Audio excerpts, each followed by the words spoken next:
अगर diesel engine oil में add हो रहा है तो इंजन के लिए तो वैसे ही प्रॉब्लम खड़ी कर सकता है वो। BS4 और BS6 के बारे में पहले बात करेंगे, उसके बाद हम वीडियो के एंड तक जाएंगे कि DPF में उसमें क्या रिलेटेड है।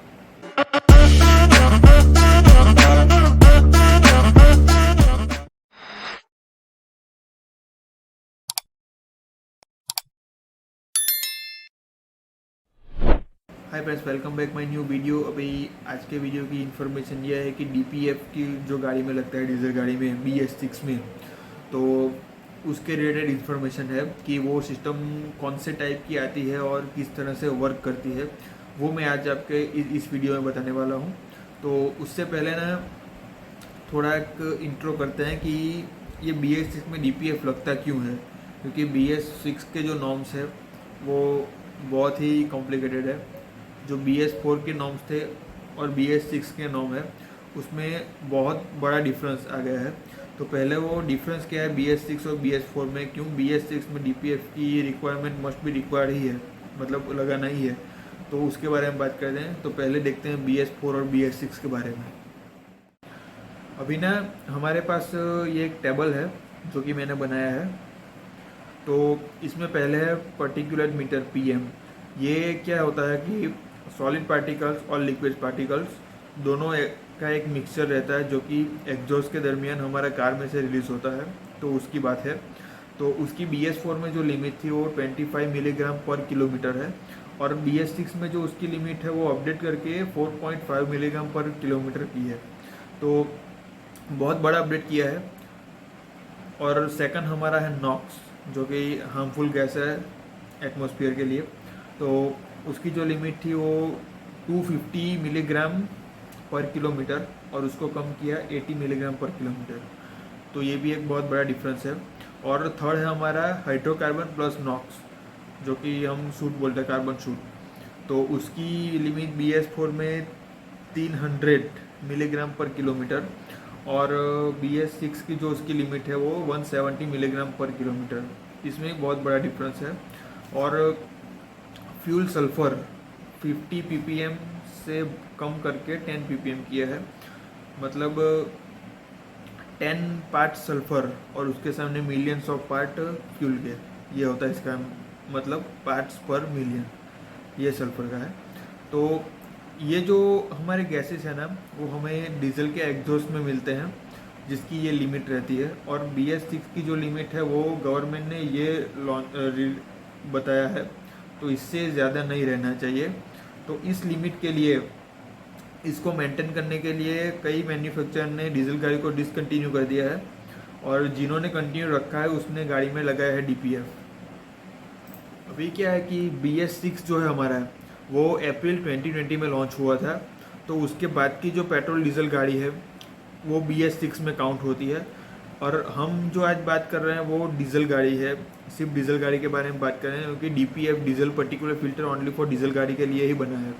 डीजल में जो एग्जॉस्ट सिस्टम में जो गैसेस निकलते हैं उसके लिए बना है, जो BS6 के नॉर्म्स है उसके उसके हिसाब से। तो अभी समझते हैं DPF क्या है। ये हमारे पास दो AdBlue सिस्टम है, DPF सिस्टम। ये एक है DPF विथ SCR, जिसमें AdBlue यूज़ होता है। यहाँ पे लिखा है ना, यूज टू AdBlue, तो इसमें AdBlue यूज़ होता है। और सेकंड हमारा है LNT NSC, जिसमें AdBlue नहीं यूज़ होता, नो AdBlue यहाँ पे लिखा है। दोनों सिस्टम है, अलग अलग कार में लगते हैं, तो दोनों के बारे में बात करेंगे। तो फर्स्ट ऑफ हम उस सिस्टम की बात करेंगे जिसमें AdBlue का ऑप्शन अवेलेबल है, मतलब जिसमें AdBlue डलता है, उसकी अलग से टैंक आती है। तो उसमें क्या रहता है कि एग्जॉस्ट गैस हमारा पहले निकलेगा एग्जॉस्ट मैनिफोल्ड से बाहर, और वहीं पे हमारा AdBlue का इंजेक्टर लगा रहेगा जो AdBlue का स्प्रे करेगा। अभी ये स्प्रे कब करेगा कि जब एग्जॉस्ट का टेम्परेचर 200 या 300 डिग्री से बढ़ जाएगा, और उस टाइम पे आपकी गाड़ी रनिंग कंडीशन में है, ऑब्वियसली रनिंग कंडीशन में ही होगी, तभी इतना टेम्परेचर जाएगा। तो उस टाइम पे AdBlue कंटिन्यू स्प्रे करेगा। अगर आपकी गाड़ी का टेम्परेचर इससे लो रहेगा तो AdBlue स्प्रे नहीं करेगा, इससे ज़्यादा रहेगा तो कंटिन्यू स्प्रे करेगा। तो ये एक सिस्टम है। अभी उसके बाद क्या होगा कि जब स्प्रे हो रहा है तो उस टाइम पे एग्जॉस्ट गैस और AdBlue का स्प्रे दोनों का एक मिक्सर रेडी होगा, और वो मिक्सर जाएगा हमारा SCR सिस्टम में, सिलेक्टिव कैटालिटिक रिडक्शन। वो वाला सिस्टम है। उस सिस्टम क्या करेगा कि केमिकल का रिएक्शन कराएगा एडब्लू और एग्जॉस्ट गैस का, और वहाँ से नाइट्रोजन ऑक्साइड को पूरा डिवाइड करेगा, ऑक्सीजन अलग करेगा, नाइट्रोजन अलग करेगा, हाइड्रोजन अलग करेगा, मतलब सारे जो हार्मफुल गैस से हमारे जो एग्जॉस्ट से निकले हैं उसको पूरा डिवाइड करेगा, और उसके बाद डीपीएफ में जाएगा और कैटलिक कन्वर्टर में जाएगा और एटमॉस्फेयर में रिलीज हो जाएगा। ये एक सिस्टम है। तो अभी इसमें क्या रहता है कि ये एडब्लू को हम डायरेक्ट डीपीएफ में इंजेक्ट नहीं कर सकते, क्योंकि अगर ऐसा किया ना तो एडब्लू से ही डीपीएफ क्लॉक हो जाएगा। अगर हमारे पास कई गाड़ियाँ आती हैं जिसमें डीपीएफ सिस्टम में ही एडब्लू के पार्टिकल्स मिलते हैं, तो उसमें क्या रहता है कि उसका एससीआर सिस्टम फेल हो चुका होता है तभी हमें, और केमिकल रिएक्शन नहीं होता है तभी एडब्लू के पार्टिकल डीपीएफ में मिलते हैं, अदरवाइज उसके नहीं मिलते। तो अगर एससीआर सिस्टम फेल हो जाएगा तो भी डीपीएफ क्लॉक होगा एडब्लू के थ्रू ही। तो ये एक सिस्टम है। अभी होता क्या है कि अगर एडब्लू हमारा कम हुआ, 20% से कम आया, तो ईसीएम क्या करेगा कि हमारे जो एडब्लू के बाद जो एससीआर सिस्टम है हमारी, वही सिस्टम को ऑफ कर देगा। अगर वो सिस्टम ऑफ हो गई तो आपकी गाड़ी चलेगी नहीं, स्टार्ट भी नहीं होगी। तो ये एक ध्यान रखना है कि एडब्लू के टैंक एम्प्टी नहीं होने देना है पूरी। अगर इजीली अवेलेबल मिलता है डीईएफ कोई भी जगह पे, तो जैसे ही कम हो ही वार्निंग लाइट शो करेगी आपको, तो डलवा लो। ये एडब्लू वाला सिस्टम है। अभी इसके अगेंस्ट में जो हमारा सिस्टम है जो कि छोटी पैसेंजर कारों के लिए बनाया है, उसकी बात करते हैं हम लोग। अभी हमारा सेकंड नंबर पर जो सिस्टम है उसकी बात कर रहे हैं। इसके दो नाम है, एलएनटी और एनएससी। एलएनटी का मतलब है लीन नॉक्स ट्रैप और एनएससी का मतलब है नॉक्स स्टोरेज कैटेलिक। ठीक है। अभी इसका बेसिक फंक्शन ये है कि ये जो इंजन से नॉक्स प्रोड्यूस हो रहा है तो उस नॉक्स को एससीआर सिस्टम में स्टोर करेगा, और उसकी इनफ क्वांटिटी अगर स्टोर हो गई, मतलब कि 35 या 37 ग्राम तक रहती है जनरली कार में, तो इतनी इनफ क्वांटिटी हो जाए तो ईसीएम डिटेक्ट करेगा कि ये सूट मास बढ़ गया है।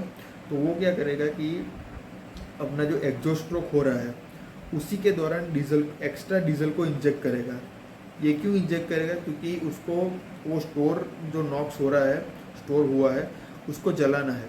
वो कब जलाएगा कि अराउंड उसको 600 या 700 डिग्री का टेम्परेचर की रिक्वायरमेंट रहती है, तभी वो एनओएक्स को बर्न आउट कर पाएगा अंदर। तो उसी के लिए क्या करता है ईसीएम कि एग्जॉस्ट स्ट्रोक जो हो रहा है उसी के साथ एक्स्ट्रा फ्यूल को इंजेक्ट करेगा, अपना जो रेगुलर इंजेक्टर रहता है गाड़ी में उसी के थ्रू। तो अभी जो नॉक्स बाहर निकल रहा है वो नॉक्स और जो एक्स्ट्रा फ्यूल उसमें ऐड हो रहा है जो डीजल, तो ये क्या एक रिच फ्यूल मिक्सर हो जाएगा कि इसमें नॉक्स है और उसके साथ एक एक्स्ट्रा फ्यूल का कंपाउंड पार्टिकल्स भी है। तो ये जो डीजल इंजेक्ट हो रहा है वो 600 या 700 डिग्री तक एग्जॉस्ट का टेम्परेचर को बढ़ा देगा। अभी इतने ज़्यादा टेम्परेचर से एग्जॉस्ट निकलेगा बाहर, तो ऑब्वियसली वो उस नॉक्स को, वो जो सूट जो स्टोर हुआ है उसको जला देगा। और अगर एक बार बर्न आउट हो गया तो वो धीरे धीरे जो स्टोर क्वांटिटी है वो कम होती जाएगी, जो ईसीएम डिटेक्ट करेगा। जैसे ही ईसीएम डिटेक्ट करता है कि अभी वो 30 से लेकर 0 मतलब कम हो गई, 10 से भी अंदर आ गई, तो उस टाइम पे ये सिस्टम को वापस बंद कर देगा। मतलब जो एग्जॉस्ट में हमारा एक्स्ट्रा फ्यूल जा रहा है उसको बंद कर देगा और गाड़ी वापस नॉर्मल कंडीशन में चलेगी। तो ये जो सिस्टम जो रहता है तो वो भी आपकी गाड़ी अगर 2000 से 2500 के आरपीएम के बीच में है तभी हो पाएगा, तभी इतना टेम्परेचर हाई ये कर पाएगा, अदरवाइज़ वो भी नहीं कर पाएगा। तो वो एडब्लू वाला सिस्टम और इस सिस्टम में एक चीज़ कॉमन थी कि आपको आपकी गाड़ी को 2000 या 2500 आरपीएम के ऊपर ही रखना है, तभी ये इसका रीजनरेशन कार अपने सेल्फ रीजनरेशन करेगी। वरना अगर आप कंटिन्यू सिटी में चलाओगे और इतने ज़्यादा आरपीएम नहीं खींचोगे तो डीपीएफ क्लॉक होगा। ये एक बात है। अभी इन दोनों में एडब्लू वाला सिस्टम थोड़ा सही है, ये मेरा पर्सनल एक्सपीरियंस है, क्योंकि ये जो हमारा सिस्टम है जो डीजल वाला, उसमें क्या होता है कि जब एग्जॉस्ट में डीजल ऐड होता है तो वो उसकी कुछ क्वांटिटी क्या है कि डीजल की कुछ क्वांटिटी ब्लो बाय गैस के थ्रू नीचे इंजन ऑयल में चली जाती है, तो इंजन ऑयल का लेवल भी धीरे धीरे बढ़ेगा। अगर आप ये सिस्टम जो गाड़ी में लगती है, मतलब क्रेटा वगैरह में लगता है, तो उसमें क्या है कि ऑयल का जो गेज रहेगा उसमें 3 मार्का दिए गए हैं, एक मिनिमम का, एक मैक्सिमम का, और मैक्सिमम से ऊपर भी एक दिया गया है। जहाँ तक वो इसीलिए दिया जाता है कि अगर डीजल आपके इंजन ऑयल में ऐड हो रहा है, धीरे धीरे ऐड होगा, तो वो तीसरे वाला जो मार्किंग है उसके ऊपर नहीं आना चाहिए। उसके ऊपर आएगा तो आपको इंजन ऑयल रिप्लेस करवाना पड़ेगा, क्योंकि उसके ऊपर अगर आएगा ना तो जो इंजन में इंजन ऑयल है उससे डीजल की क्वांटिटी बढ़ जाएगी, तो ये इंजन के लिए नुकसान है। तो इसका थोड़ा ध्यान रखना है इस वाले सिस्टम में। बाकी सिस्टम सही है, सिस्टम ख़राब नहीं है। एडब्लू वाला भी सही है, एडब्लू बिना का भी सही है, बट थोड़ा आपको नॉलेज रहना ज़रूरी है इसके लिए। तो यही इन्फॉर्मेशन देनी थी आज की इस वीडियो में कि DPF के रिलेटेड थी। तो अभी वीडियो अच्छा लगा लाइक करना, शेयर करना और चैनल को सब्सक्राइब करना है ऐसी और इन्फॉर्मेशन के लिए। और इसके नेक्स्ट वाला वीडियो में मैं इस DPF वाली गाड़ी है तो उसको किस तरह से यूज़ करना चाहिए उसकी मैं 2-3 ट्रिक्स बताने वाला हूँ, ताकि ₹1 का मेंटेनेंस नहीं आएगा आपका DPF में। ठीक है, तो चैनल को सब्सक्राइब करना, ये वीडियो आप तक सबसे पहले पहुँचेगी। ठीक है, तो बाय बाय, मिलते हैं किसी नेक्स्ट वीडियो में किसी और नई इन्फॉर्मेशन के साथ। Bye bye.